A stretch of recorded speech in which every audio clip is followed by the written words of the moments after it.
Constructor is a member functions of the class. Class का member functions होता है। जिस नाम से हम लोग क्लास बनाते हैं उसी नाम से हम लोग फंक्शंस को क्रिएट करते हैं।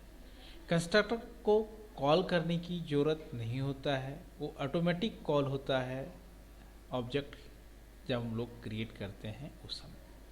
कंस्ट्रक्टर का कोई रिटर्न टाइप नहीं होता है।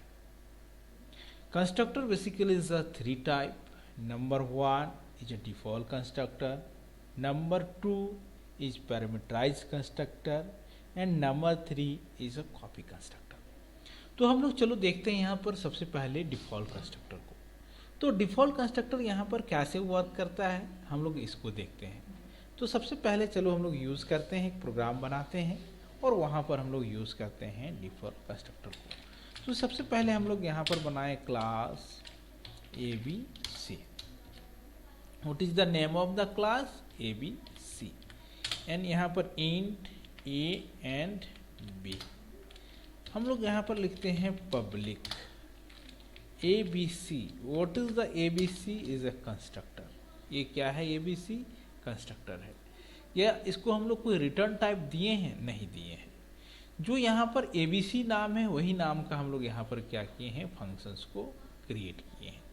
अब यहाँ पर लिखते हैं हम लोग a equal to 10, b equal to 15। They are the value initialization. हम लोग वैल्यू को यहाँ पर इनिशियलाइज किए। अब एक मेथड बनाते हैं void put। अब यहाँ पर लिखो cout value of a equal to यहाँ पर a end l cout value of b equal to, अब यहाँ पर b इंड l। तो अब यहाँ पर हम लोग a b c o b और o b डॉट हम लोग पुट मेथड को केवल यहाँ पर कॉल करेंगे।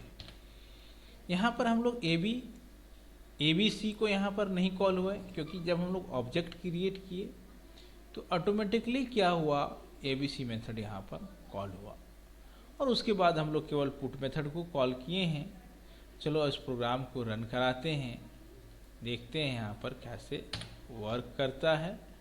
तो यहाँ पर हम लोग ने देखे कि यहाँ पर value of a equal to 10, value of b equal to 15। तो हम लोग यहाँ पर देखें कि वैल्यू अब यहाँ पर कैसे डिस्प्ले करता है।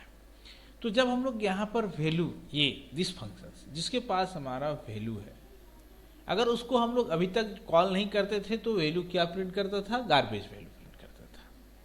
लेकिन कंस्ट्रक्टर के साथ क्या होता है कि जब हम यहाँ पर ऑटोमेटिकली फंक्शंस को ऑब्जेक्ट क्रिएट किए इस क्लास को, तो ये मेथड क्या हुआ? ऑटोमेटिकली यहाँ पर ये कॉल हो गया। तो इस पार्ट को तो हमको कॉल करने की जरूरत नहीं पड़ा। अब हम लोग पुट पार्ट बचा, तो दिस पार्ट को, दिस फंक्शंस को, दिस मेथड को हम लोग यहाँ पर ऑब्जेक्ट के थ्रू कॉल किए। This method is called as a default constructor. इसको हम लोग क्या कहते हैं? डिफॉल्ट कंस्ट्रक्टर कहते हैं।